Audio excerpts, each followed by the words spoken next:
The first note of the orchestra struck like a whip, cutting through the chatter and clinking of crystal glasses, and Isabeau felt her chest tighten as every eye in the grand Mayfair ballroom seemed to weigh upon her. She should have been focused on the music, on her fiancé standing at her side, on the endless rules her mother had drilled into her since childhood, but she couldn't tear her gaze away from him.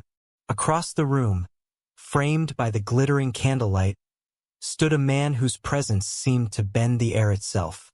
Alistair Navarre, the War Duke, dangerous, ruthless, unapproachable, and yet impossibly magnetic.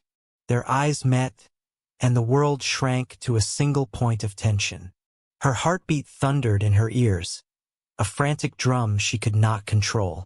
She was supposed to fear him. She was supposed to avert her gaze, maintain composure, and obey. But the intensity of his stare, dark and unwavering, seared into her very marrow.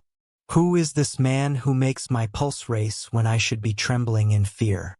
Alistair's lips curved ever so slightly, an expression more curiosity than amusement, but it was enough to make her fingers tremble against the folds of her gown. She had spent her life learning to navigate the expectations of London society, and yet, in a single moment, all those lessons seemed irrelevant. She wanted nothing more than to step away, to retreat into safety, but some dangerous, magnetic force rooted her to the spot. "My lady," he said, his voice cutting through the music as if he had singled her out from the crowd. "Do you often allow yourself to be the center of attention while all eyes are upon you?" Her cheeks burned. I do not wish to attract notice," she stammered, though the words felt like an admission, a confession. Every inch of her being rebelled against the honesty of it. "And yet you do," he murmured, almost to himself, eyes flicking to her gloved hands, the delicate curve of her wrist, the soft sweep of her hair. Recognition, not just of her appearance, but of something deeper, something unspoken. That realization made her heart stutter. The world around her blurred. Laughter, music, the rustle of silk gowns. Everything faded except the magnetism pulling her toward him. Every courtesy she had ever been trained to perform felt hollow. Every step toward her mother's watchful eye a betrayal of the self she barely knew she possessed. Then her mother's sharp call shattered the spell. "Isabeau, my dear, come here this instant." The mechanical precision of her curtsy felt like chains binding her to duty. Alistair's gaze lingered for the briefest moment longer, dark and inscrutable, before he disappeared into the crowd like a shadow fading at dawn. Her chest ached from absence even as she offered polite words to Lady Cavendish and other guests. Yet beneath the practiced smiles and measured curtsies, the memory of his presence, the weight of his eyes, burned into her skin. It was a spark she could neither name nor deny. Later, in the fragile privacy of her chamber, she unsealed a letter delivered with discreet care. The elegant, looping script drew her in immediately. "Meet me where the moon kisses the garden. Alone. Ash." A stranger? A confidant? Her pulse leapt. There was a daring intimacy to the note, a promise whispered between lines that pulled at the very corners of her longing. To meet this Ash in the moonlight would mean stepping beyond decorum, beyond the suffocating lines drawn around her life. And yet the thought made her knees weak, her breath shallow, and her mind whirl with anticipation. She held the letter to her chest, the faint scent of lavender lingering, and allowed herself a moment of dangerous indulgence. What would it feel like to meet him, to see if his touch, his words, could match the pull of his gaze earlier that night? Her reflection in the mirror betrayed her excitement. Wide eyes, trembling lips, flushed cheeks. Scandal flashed through her mind. Her mother's wrath, whispers of society, the suffocating scrutiny of London's elite. But beneath it all, a spark of rebellion lit her chest. She wanted him. She needed to see him. One stolen glance had upended her world, twisted the axis of her carefully controlled life. And in that instant, she knew she would step into the garden, beneath the silvered glow of moonlight, and meet Ash. No matter the danger, no matter the consequences, the risk, she realized, was inconsequential compared to the magnetic pull that had claimed her heart in a single, impossible moment. The moonlight shimmered across the garden paths beyond her window. Somewhere out there, he waited, and for the first time, Lady Isabeau Montfort allowed herself to hope that a single stolen glance might be the beginning of everything she had ever secretly desired. The first step onto the dew-kissed garden path sent a shiver through her, not from the chill of the night air, but from anticipation that clawed at her chest. The moonlight cast silver trails across the hedges, and somewhere in the shadowed corner, a figure waited. He emerged as if from the darkness itself, tall, broad-shouldered, cloaked in a shadow of mystery, yet there was a softness in the tilt of his head, a careful consideration in his movement. "You came," he said, voice low and measured, carrying the weight of command yet edged with something intimate, something that belonged to the night alone. "Yes," Isabeau whispered, words trembling, though she did not know if it was fear, desire, or audacity. "I had to." He stepped closer, and the moonlight caught the sharp angles of his face, the darkness around his eyes hinting at battles fought in distant lands, in public halls, and perhaps within his own heart. "You should not be here," he said, but the words lacked conviction. "I do not care," she replied, and shock passed over him, a flicker, gone almost as soon as it appeared. There was courage in her eyes, and it startled him. He had seen fear in countless faces during campaigns and court intrigues, but there was a fire in hers that refused submission. "Then tell me," he said, voice softer now, "why risk everything for a stranger?" Her breath caught. "Because sometimes a stranger sees you better than anyone else ever could."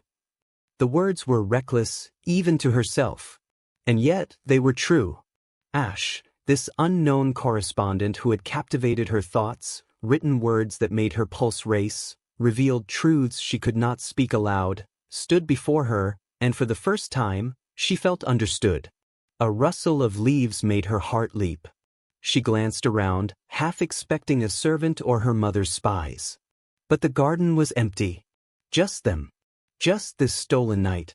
And in that moment, the world shrank to the space between their bodies, the silent hum of desire and fear intertwining like smoke.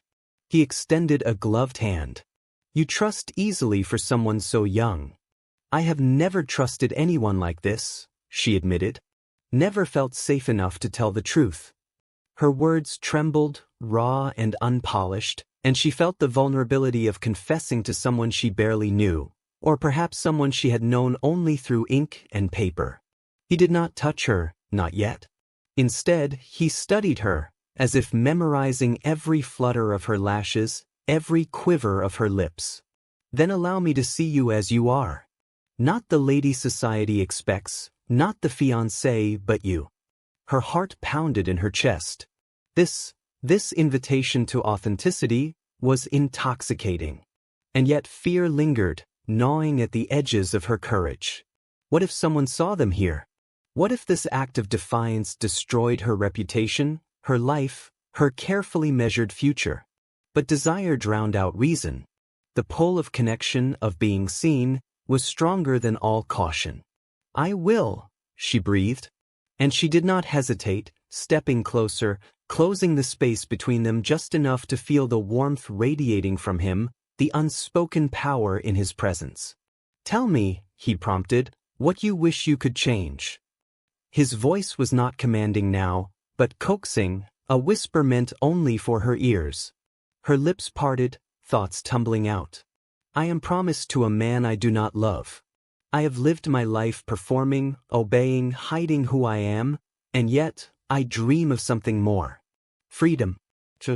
A life where my heart is mine alone." He listened, silent but intent, his expression unreadable. The words hung between them like sparks waiting to ignite. And if that life demanded defiance, risk and danger? He asked quietly. She swallowed, gaze unwavering. Then I would choose it. Think, even if it destroys me. The night seemed to hold its breath. Somewhere, a breeze rustled through the hedges, carrying the scent of wet earth and night-blooming jasmine. In that moment, Ash was not just a name, not just a letter on fine paper. He was tangible, real, a force drawing her toward something she could no longer resist. "I am not who you think I am," he murmured, and her pulse stuttered. There was a confession in the cadence, a tremor of truth that promised both revelation and danger. "Then who are you?" she asked, heart hammering against the confines of her chest. "Someone who sees you," he said, stepping back just enough to give her space while keeping her entirely within his orbit. "Someone who wants you to be free and safe." Her stomach knotted, her pulse threatening to betray her entirely. "And yet we are here," she whispered, risking everything for a stolen moment. He reached out, fingertips brushing the edge of her gloved hand. "Then let us make the moment count," he said, and the words were both promise and warning.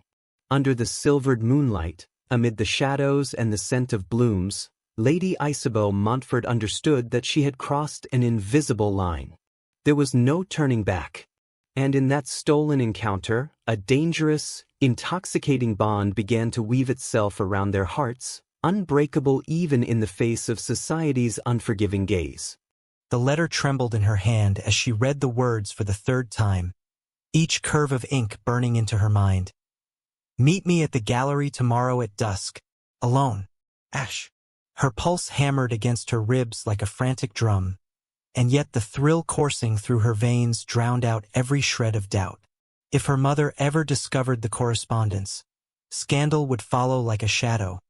But she could not resist the lure of his words, the promise of connection that defied propriety. She wrapped herself in a cloak and slipped into the foggy streets of London, the city alive with horse-drawn carriages and the distant murmur of late-night gatherings. Each step brought a mixture of dread and exhilaration, her heart betraying her resolve to act with caution. The gallery loomed ahead, its windows glowing softly, inviting her into a world where art and desire mingled under the guise of admiration. Inside, the scent of oil paint and polished wood enveloped her. She felt eyes on her almost immediately, though when she turned, there was no one who matched the intensity she knew she would feel, until a shadow detached itself from the far end of the room. He was there, Ash, but in a way that made her pulse seize, for he was more than she had imagined. Broad-shouldered, dangerous, impossibly composed. His eyes, those same eyes that had haunted her dreams, locked on hers, and the air between them thickened, heavy with anticipation. "You came," he said, voice low, restrained, but threaded with an unmistakable hunger. "I feared you might hesitate."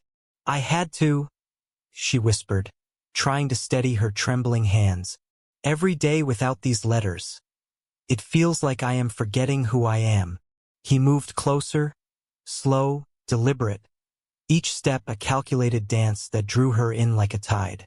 "Then let us remember together," he said, brushing a finger across the edge of a canvas, tracing a line almost absent-mindedly, though she knew the gesture was meant to convey intimacy without words. Her chest tightened as she tried to anchor herself in reason. This is madness, she thought. A stranger, a dangerous liaison. And yet, I feel more alive in this moment than I have in my entire life. The thought made her stomach flutter with forbidden excitement, and she caught herself before she could voice it aloud. "I cannot stay long," she said, forcing a calm she did not feel. "Someone might see. Someone always notices." He tilted his head, regarding her with a patience that both unnerved and comforted her. "Then we will make the moments we have count." His words were soft, but they carried a weight that pressed against her chest, making her pulse quicken. He stepped closer, reducing the distance between them until their breaths mingled, the air thick with unspoken promises. The gallery's shadows stretched and twisted around them, making the space seem suspended outside of time. She wanted to reach for him, to erase the distance entirely, but a part of her hesitated. Fear, the fear of exposure, of heartbreak, of society's judgment, gripped her like icy fingers.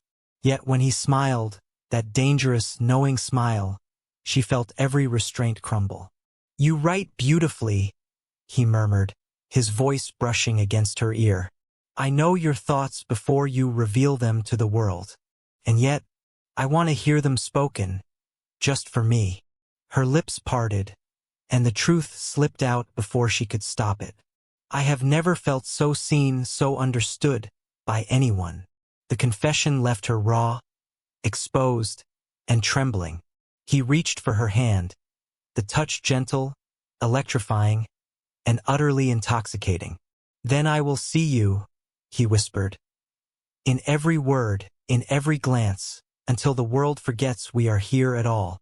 She shivered beneath his gaze, and in that charged silence, the weight of her engagement, her family's expectations, and the world outside faded. For a fleeting moment, there was only him, only the dangerous thrill of connection that defied reason. Suddenly, a noise, a creak of the floor, a muffled cough, made her spin. Shadows moved near the doorway. Her heart leapt into her throat.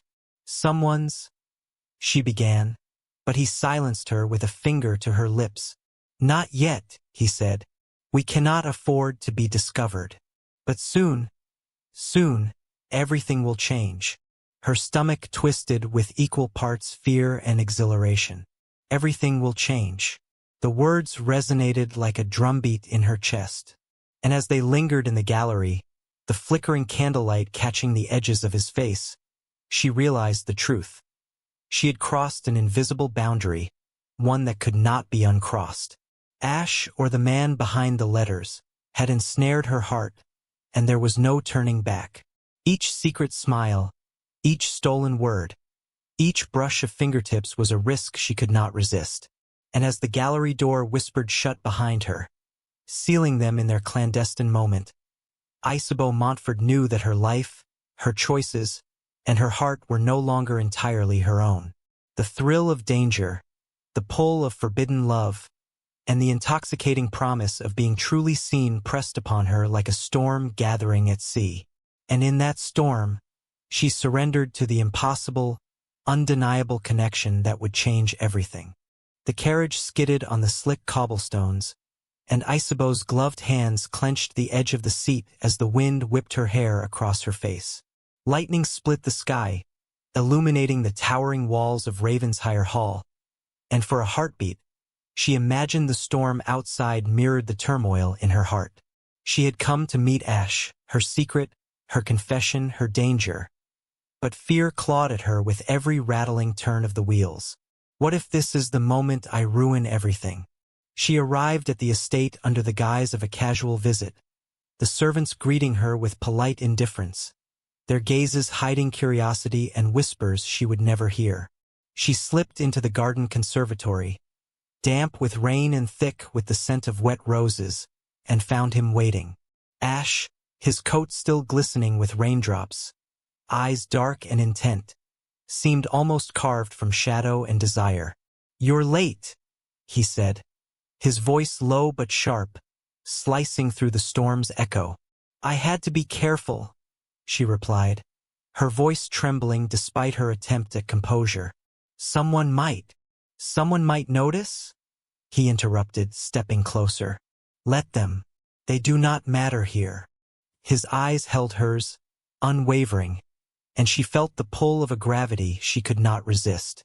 The storm outside mirrored the tension between them, violent, unpredictable, inevitable.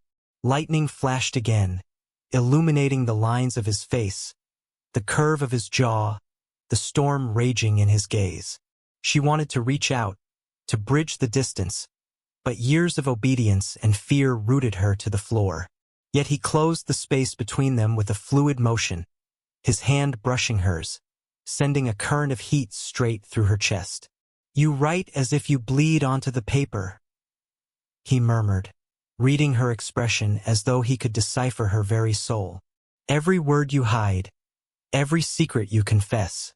I see it, I feel it, and I care. Her breath hitched. She wanted to tell him her truths, to fall into the ease of being understood.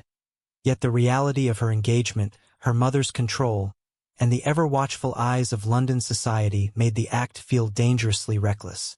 I fear, she began, her voice barely above a whisper. I fear I am already lost.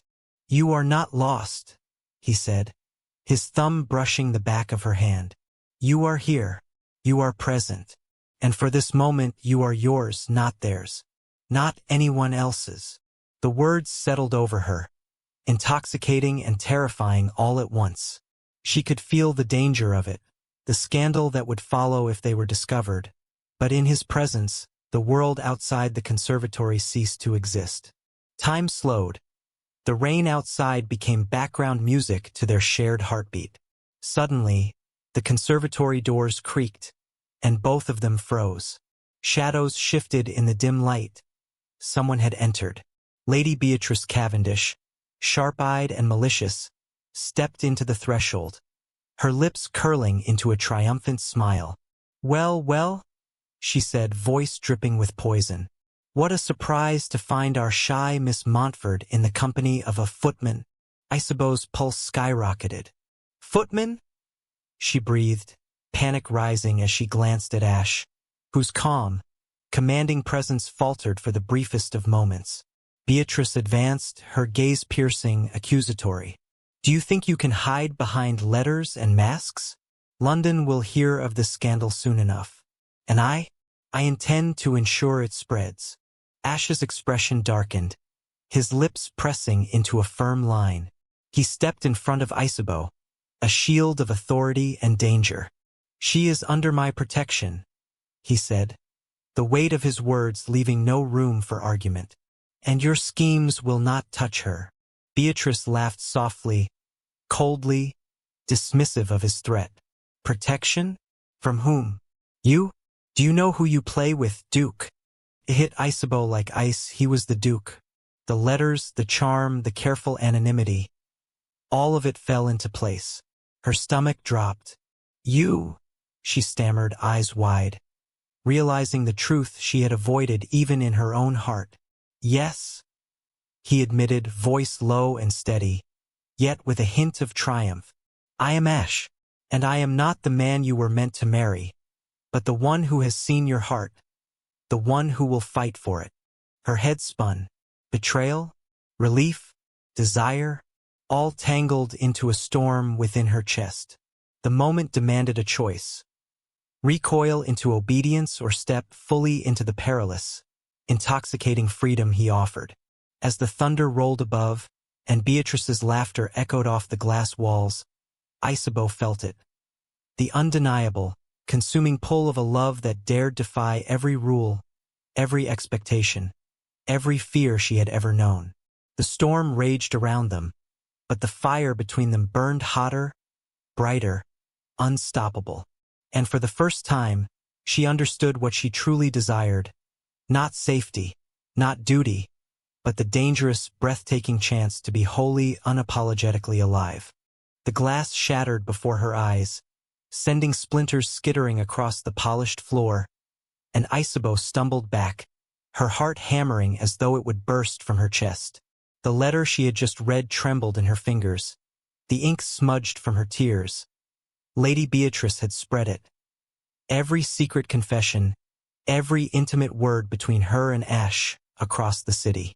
The whispers would start tonight, the scandal inevitable, and her carefully constructed world threatened to crumble. How could he have let this happen? How could she trust him at all? Alistair appeared then, his coat damp from the rain that still fell outside, his expression unreadable but intense. Isabeau, he said, voice taut with urgency. You must understand, I tried to protect you. Every word, every meeting, every letter. I wanted to shield you from the eyes that would devour you. She shook her head, fury and heartbreak colliding. Protect me? From what? From society? From my own heart? Her hands clenched the crumpled letter. You hid behind ash while everyone else whispered. And now they know everything. Alistair's jaw tightened. I did not lie to betray you. I needed you to see me as I am, beyond the mask. I couldn't risk losing you before you knew who I truly am. Her chest heaved, breaths ragged. And yet you let Beatrice. She will destroy me. London will never forgive this. My name, my honor. He stepped closer, eyes dark, piercing into her very soul. Your honor is yours, Isabeau. Do not let the words of a jealous woman dictate your worth. I see you. I see the courage, the fire you hide behind silken gloves and obedient smiles. And I will not let her steal what is yours. The storm outside mirrored the turmoil inside her. The thunder shaking the glass panels, the lightning illuminating the fear and defiance in her face. For a moment, the world paused, and all that existed was the intensity of his gaze, the unspoken promise behind it. I cannot, she whispered, voice cracking. I cannot bear their eyes on me, knowing what they think of me. What if they hate me forever? Alistair's hand lifted, brushing a damp strand of hair from her cheek, steadying her trembling. Then let them hate, let them whisper. Let the world think what it will. You are not theirs to judge. You are mine, if you will have me, not the world's captive. Tears pricked her eyes. The temptation of freedom, of choosing her own heart over the suffocating chains of duty, pulled at her relentlessly. She wanted to fall into his arms, to surrender, but fear of ruin clenched her ribs. What if this love destroys everything? What if she loses herself completely? Before she could answer, a servant appeared at the doorway, breathless and wide-eyed. Milady, Lady Beatrice is coming. She knows you are here. And the Duke. Alistair's lips curved in a dangerous, decisive line. Then we meet her. Together. He took her hand, strong and unwavering, and led her through the winding corridors toward the grand hall, where whispers and eyes awaited. The hall was a maelstrom of muted shock and sharp glances. Beatrice stood at the far end, a smirk curling her lips, eyes gleaming with triumph. Ah, the young Montfort and her mysterious companion, she said, voice dripping with venom. I do so enjoy watching propriety crumble. Alistair's presence shifted the air, his commanding aura radiating power and protection. Enough, Beatrice, he said, voice low, resonant, leaving no room for defiance. You will not touch her reputation. Not tonight, not ever. Beatrice's smirk faltered, just for a heartbeat, as murmurs rose around them. London's elite were watching, whispering, and judging. But for the first time, Isabeau felt something she had never dared, defiance. She would not shrink, not anymore. She raised her chin, letting the fire in her chest shine through her fear. Alistair, she said, voice steadying. If we are to face this together, I will not falter. I trust you, and I choose you. The words hung in the air, an electric declaration that startled even herself. Whispers turned to murmurs, and Beatrice's confidence faltered. Alistair's hand found hers, their fingers intertwining, a silent promise that they were no longer alone. You see, he said softly, brushing her hair from her eyes once more. The world can judge, the world can whisper, but we know the truth. And our hearts, he paused, gaze locking with hers. Our hearts will guide us through whatever comes. The storm outside began to wane, leaving the hall thick with anticipation and the scent of wet roses lingering in the air. In that moment, with Beatrice watching from the shadows and society's eyes upon them, Isabeau understood that the choice had always been hers. Retreat into safety or step fully into the fire of a love that dared defy every rule, every expectation, every fear. And for the first time, she let herself believe they could endure, that together they could face the world. The sound of laughter cut through the drawing room like a blade, sharp and merciless, and Isabeau's cheeks burned crimson as the whispering crowds turned toward her. Lady Beatrice had struck again, this time, planting a rumor so vile it seemed to suffocate her very breath. "Have you heard?" one lady hissed, fluttering her fan with a malicious grace.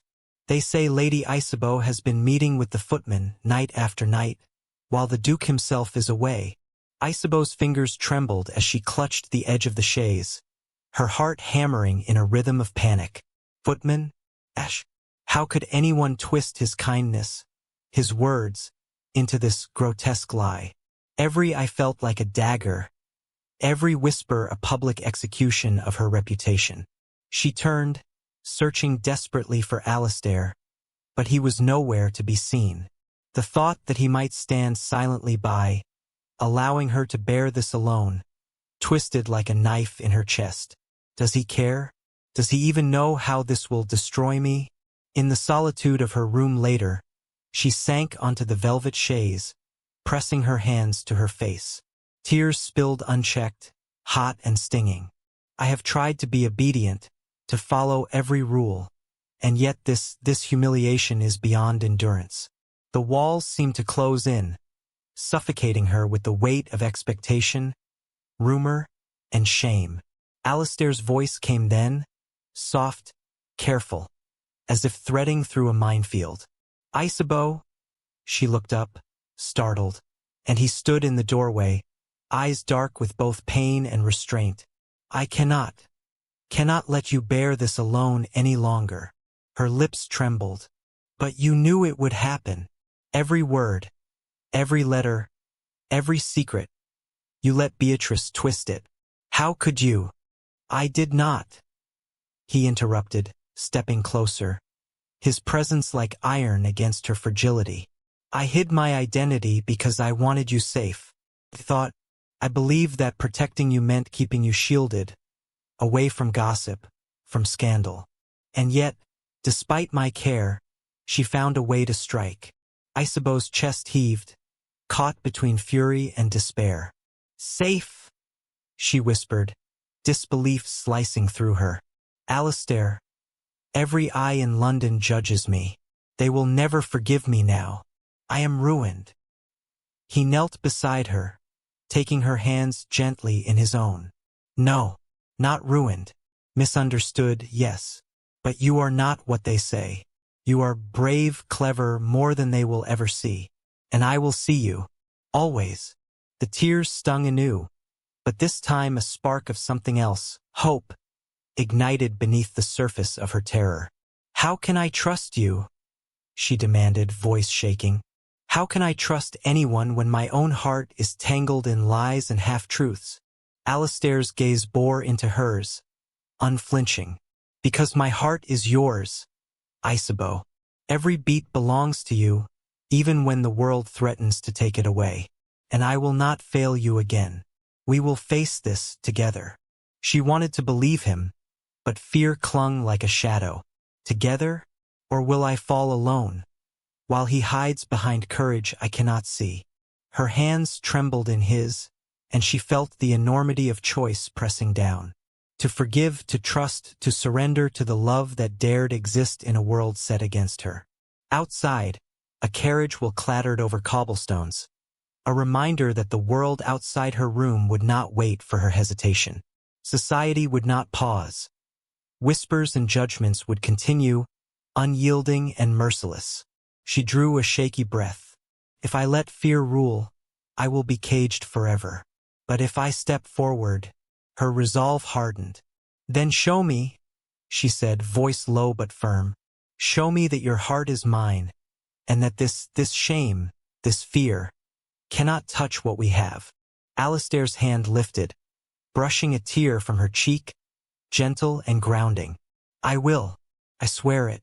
No lie, no rumor, no society. Nothing will come between us." The storm outside mirrored the turbulence inside her chest, lightning casting fleeting shadows across the room, illuminating the truth she could no longer deny. The world might judge, might whisper, might try to break her. But in Alistair's eyes, she glimpsed the promise of a life unshackled, a love unbound.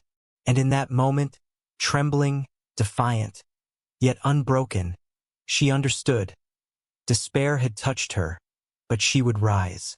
She would face the eyes, the whispers, the gossip. She would reclaim her name, her agency, and her love. Alistair drew her close, a shield and anchor in one, and she let herself lean into him, surrendering to the first flicker of courage she had felt in months. Together, they would confront the darkness Beatrice had cast. And somewhere in the echo of that storm, Isabeau whispered to herself, "I will not be afraid, not anymore." The sound of shattering glass ripped through the conservatory, sending a cascade of droplets sparkling in the lantern light. Isabeau's heart leapt as a vase toppled from the shelf, its porcelain body cracking against the marble floor, the crash echoing like a gunshot in the enclosed space. Alistair's arm shot out instinctively, catching her wrist just before she stumbled, his grip iron-strong, his eyes burning with a mix of anger and fear. "You must leave this place," he said, voice low but urgent, his jaw tight. "They are close. Beatrice's spies are everywhere. They will twist anything they see here into scandal." Isabeau's pulse thundered in her ears. "And if I refuse?" she asked, her voice trembling yet defiant. "If I will not hide any longer?" Alistair's expression softened, the harshness giving way to a raw vulnerability that he rarely allowed anyone to witness. "Then you risk everything," he whispered, his hand still covering hers. "Your name, your honor, even your heart." She swallowed hard, the weight of his words pressing against her chest. Every social rule she had been raised to obey screamed at her. Every whispered warning her mother had drilled into her mind demanded caution. Yet, beneath the fear, something fierce and uncontainable stirred. Will not let fear decide my life." "Alistair," she said, stepping closer despite the tension. "I trust you. I will follow you, not because I am afraid, but because I believe in you." He let out a breath he hadn't realized he'd been holding, the tension in his shoulders easing slightly. "Isabeau," he murmured, a fragile note threading through the deep timbre of his voice. "You understand what you are saying. You are choosing to stand beside me, knowing the world will turn against you." She nodded, her gaze unwavering.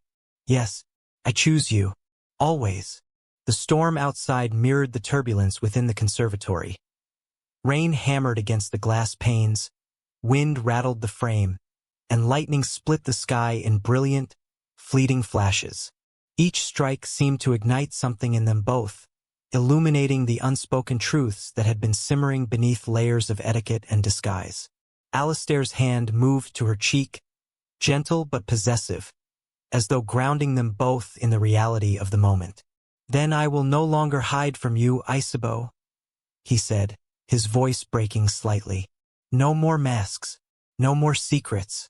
You deserve nothing less than the whole truth." Her breath caught, anticipation and fear coiling together. "The whole truth?" she asked, voice barely above a whisper. "Yes," he replied, the faintest smile tugging at his lips despite the tension. "I am Ash. The letters you have cherished, every word, every hope, every confession, they were mine." Time seemed to stretch, the world narrowing to the two of them in that drenched, flickering room. Isabeau felt the ground shift beneath her, the reality of his confession striking her with the force of a thunderclap. He is everything I have been longing for, and more." "You lied to me," she said, trembling, not with anger, but with the ache of pent-up emotion finally finding release. "All this time, all this danger." "I lied to protect you," Alistair said, his gaze unwavering. "Every secret, every disguise, it was never meant to hurt you. It was meant to keep you safe from those who would destroy you before you had a chance to breathe freely."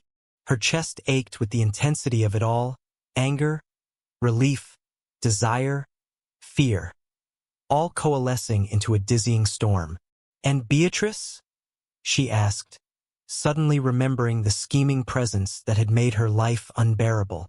Alistair's expression hardened, the shadow of his former ruthlessness returning. Beatrice has underestimated you, and she has underestimated me. She will not dictate the terms of your life any longer. The sound of the rain softened, a lull in the chaos outside, and Alistair drew her closer. We will face her together, he said, his forehead resting lightly against hers. Every whisper, every shadow, every lie, you will not face it alone. Not anymore. Her fingers curled around his coat, anchoring herself to the certainty he offered. I will not run, she whispered, resolve steel-strong beneath the tremor of lingering fear. Not from him, not from you, not from what I feel.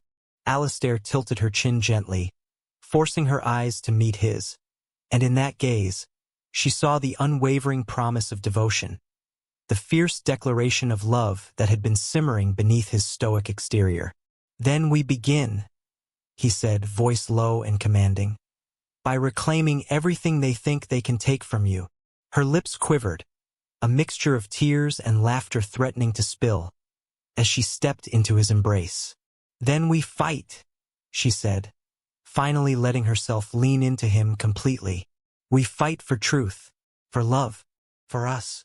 Lightning flashed one final time, illuminating the room in a brilliant, almost ethereal glow, as if marking the rebirth of their bond.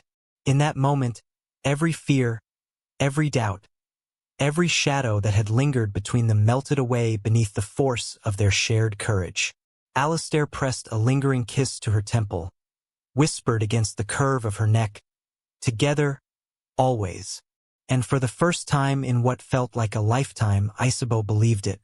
She believed that love, fierce and unyielding, could defy society, overcome betrayal, and claim its rightful place, no matter the cost.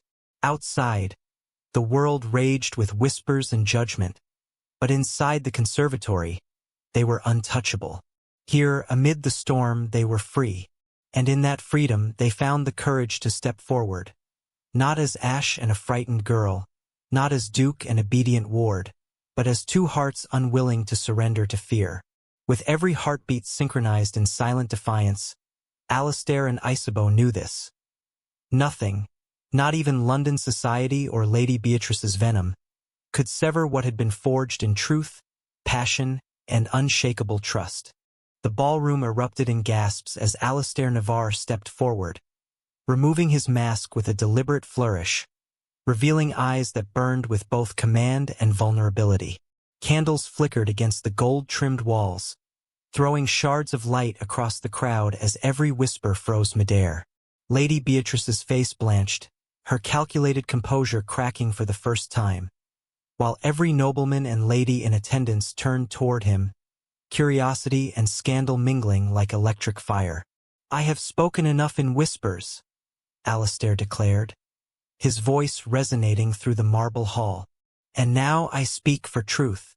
His gaze swept across the room, landing on Isabeau Montfort, whose gloved hands clenched at her sides, heart hammering like a drum in a silent panic. The woman who stands there, he said, gesturing toward her, is the only one I have ever loved. Every letter, every stolen moment, every heartbeat that dared to belong to me, was for her. I am Ash. I am Alistair. And I am hers if she will have me. The crowd was stunned into silence, the scandal palpable, the audacity of his revelation hanging like a sword over every decorous expectation. Isabeau's breath caught in her throat, disbelief warring with relief and exhilaration. The Duke, feared and untouchable, had risked everything: his reputation, his honor, his carefully guarded heart, to proclaim love openly. Lady Beatrice's lips twisted into a snarl, fury and desperation flashing in her eyes. You will ruin yourself, Navarre, she hissed, but her voice faltered under the weight of all eyes, all judgment, all expectation now against her schemes. Alistair's hand lifted, steady and commanding, pointing not with aggression but with the finality of truth. "No, Beatrice," he said. "It is you who will answer for your lies. No more whispers, no more manipulation. London will know the truth, and Isabeau's name will not be sullied by your envy." Isabeau's knees trembled as every doubt, every fear of defying society, melted away beneath the heat of his words. Her voice, steady despite the trembling within, rose above the hushed murmurs. "Alistair is right," she declared, stepping forward, the silk of her gown rustling with determination. "I choose love. I choose honesty. I choose him not out of rebellion alone, but because he sees me, truly sees me." A ripple of murmurs spread through the assembly, half scandalized, half captivated, as her declaration cut through every preconceived notion of propriety. The weight of generations of expectation, the chains of duty, the suffocating etiquette, all fell away in that moment, leaving only the raw, undeniable truth of their bond. Alistair crossed the final distance between them, hands brushing the delicate curve of her arms, grounding both in reality and in the intensity of the shared confession. "Together, Isabeau," he whispered, lips close to her ear. "No more secrets, no more shadows.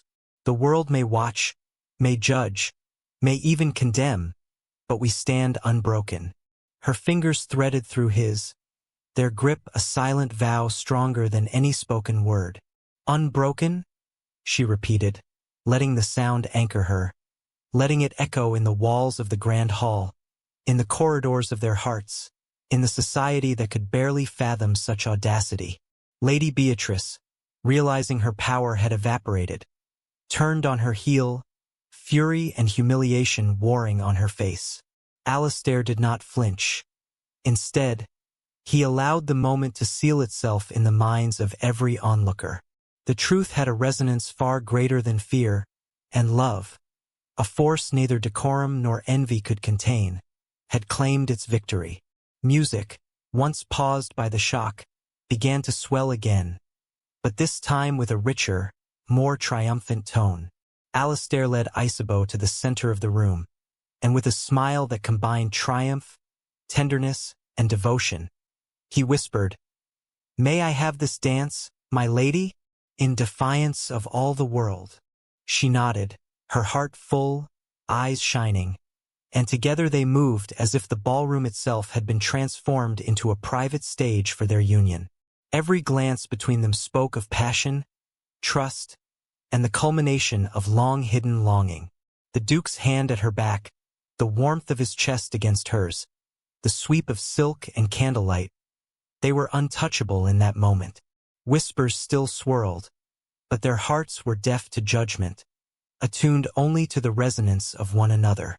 Alistair leaned in, voice low, carrying the weight of every confession, every letter, every unspoken word. "You were brave, Isabeau. You claimed me as I claimed you, and now nothing in London or beyond can undo that." She smiled, tears catching the light like tiny prisms. "Nothing," she echoed, her fingers tightening over his, and as they danced beneath the chandeliers, amid a society that could only gape in stunned awe, the truth was undeniable. Love, unshackled, unmasked, and fearless, had finally won. Their hearts, once caged by expectation and secrecy, now beat together, powerful and free, in the glow of triumph and scandal alike.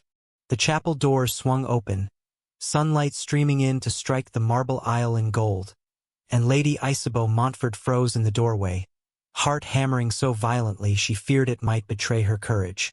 Every noble eye in attendance was fixed on her, every whisper like a dagger, but none of it mattered.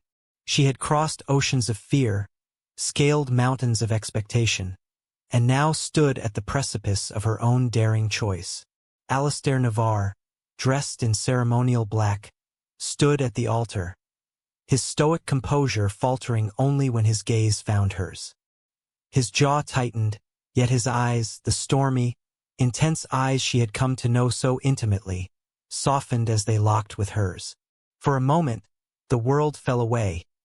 No judgments, no whispers, no social cages.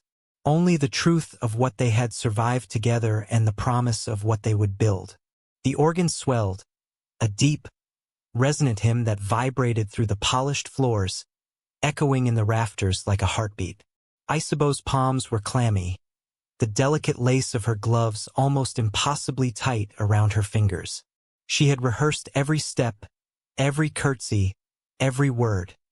Yet none of it prepared her for the thrill of stepping forward into defiance, into choice. As she walked down the aisle, the silk of her gown brushing the cold marble, memories flickered. Secret letters folded with trembling hands, clandestine glances across candlelit corridors, the rain-soaked garden where they had almost confessed too soon, the whispered promises in the dead of night when the world slept but their hearts did not. Every stolen touch, every hidden word had led here, to this singular act of courage, claiming her own destiny. Alistair's hand lifted slightly, a subtle invitation, and her own hand trembled as she placed hers in his. The contact was electric, a quiet defiance against centuries of expectation and an affirmation that they were, finally, united in both heart and intent.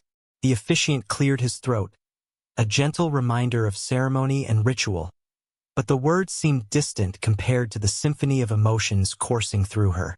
Alistair's thumb brushed against her knuckles, grounding them both, as though telling the world, and each other, that they were no longer shadows hiding in fear, no longer captives of whispers and propriety. They were real, they were present, and they were unshakable together. The vows were exchanged in measured tones, yet every syllable dripped with intensity. I, Alistair Navarre, he began, voice steady yet laden with emotion. Take you, Isabeau Montfort, to be my wife, my partner, my equal in truth and in love. I promise to protect your heart as fiercely as I would protect my own, to honor your courage, and to cherish the freedom we create together. Isabeau's voice, soft but unwavering, replied, I, Isabeau Montfort, take you, Alistair Navarre, to stand with me through all the scrutiny, all the storms, and all the triumphs. I promise to love you boldly, to trust even when fear whispers, and to choose you every day, as I have chosen today. A hush fell over the chapel.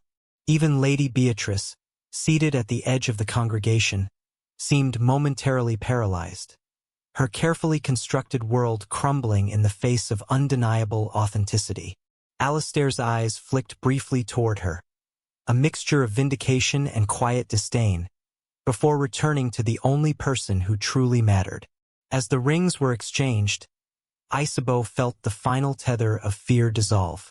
The cold metal sliding onto her finger was more than jewelry. It was a talisman of rebellion, love, and reclaimed agency. Each glance at Alistair reminded her that every risk, every heartbeat of doubt, every moment of longing in the shadows had been worth this. When the officiant pronounced them husband and wife, Alistair bent slightly, capturing her lips in a kiss that was neither hurried nor restrained, but deliberate, affirming, and full of the promise of a lifetime. It was a kiss that spoke of victory, of perseverance, of love that had been tested by whispers, storm, and secrecy, and had emerged unbroken. The congregation erupted in applause, some tentative, some joyous, yet all compelled to witness the audacity of love triumphant. Isabeau's gaze swept over familiar faces. Family, friends, curious onlookers, and finally settled on Alistair, whose stoic demeanor had melted into the rarest display of vulnerability. He held her hands as if they were the only anchor he had ever needed, and in that clasp, she felt every fear she had ever carried vanish. Outside the chapel, the world awaited with carriage wheels on cobblestone, the scent of roses drifting from the gardens, and the gentle warmth of November sun illuminating a new beginning. Alistair lifted Isabeau into the carriage, careful, deliberate, and full of reverence, and she laughed softly at the thrill of finally being seen, finally being chosen, finally being free. As they rode through the streets of London, Whispers of scandal turned into stories of wonder, but they no longer mattered. Every gaze that once sought to judge was now irrelevant, eclipsed by the undeniable truth of their love and the courage it took to claim it publicly. They were no longer shadows in whispered letters or stolen moments. They were a force, radiant and unyielding, together. Alistair leaned closer, voice low but insistent, brushing a strand of hair from her face. "You loved the footman, you saved the Duke," he murmured, a teasing edge to his intensity. "And in doing so, you saved me." Isabeau smiled, her heart full, tears glinting like small stars. "We saved each other," she replied, her voice steady, resonant with certainty. As the carriage carried them forward, toward estates, whispers, and a life rewritten by their choices, the city itself seemed to bend in recognition of their triumph. Candles flickered in the windows, reflecting hope. Rooftops glistened in late autumn dew, and London, ever watching, ever judging, could only witness that love, when bold, when unyielding, when chosen freely, could conquer everything. And in that moment, as their hands remained intertwined, Alistair and Isabeau understood that their story, scandal and all, was theirs alone. Unwritten by expectation, unshaken by rumor, and alive with the promise of forever. Would you forgive a lie told in the name of love? What would you have done if your heart demanded rebellion? The sun dipped low, bathing the carriage in golden light, and for the first time in their lives, they breathed freely, unafraid, and completely, irreversibly together.